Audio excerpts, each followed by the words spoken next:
I found my new favorite city and it's Bangladesh.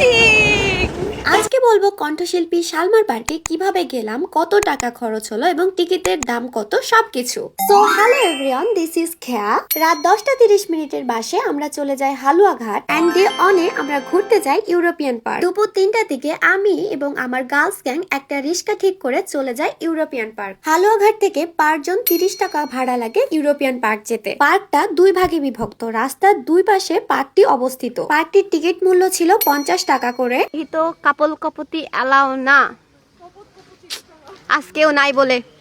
প্রথমে পার্কে ঢুকতে অনেকগুলো জবা ফুলের গাছ চোখে পড়ে। পুরো পার্কটাতে অনেকগুলো জবা ফুলের গাছ রয়েছে। ইউরোপিয়ান পার্ককে সালমা পার্ক বলার কারণ হচ্ছে কণ্ঠশিল্পী সালমা এই পার্কটা বানিয়েছে। পার্কটিতে খুব সুন্দর বসার জায়গা রয়েছে এবং এই জায়গাটাতে বসে হচ্ছে এত সুন্দর বাতাস হচ্ছিল, মনে হচ্ছে স্বর্গে ছিলাম। এখানে বাচ্চাদের খেলা করার জন্য বেশ কয়েকটা ছোট ছোট রাইড রয়েছে। পার্কটিতে দ্বীপের মতো করে একটা জায়গা রয়েছে, চারিপাশে পানি এবং মধ্যখানে জবা ফুল ঘেরা হচ্ছে এই জায়গাটি। পার্কের মধ্যে সব থেকে সুন্দর জায়গা বোধ হয় এটাই। আর এই ফুটেজগুলো হলো পার্কের দ্বিতীয় পাশের ছবি। পার্কটি হচ্ছে এখনো সম্পূর্ণ হয়নি, তবে পার্কটি পুরোটাই সবুজ এবং দেখতে অনেক বেশি সুন্দর। এখানে একটা উঁচু পাহাড় টাইপের করা রয়েছে এবং পাহাড়ের উপরে বসে থাকতে এত আরাম লাগছিল কারণ এখানে অনেক বেশি বাতাস ছিল।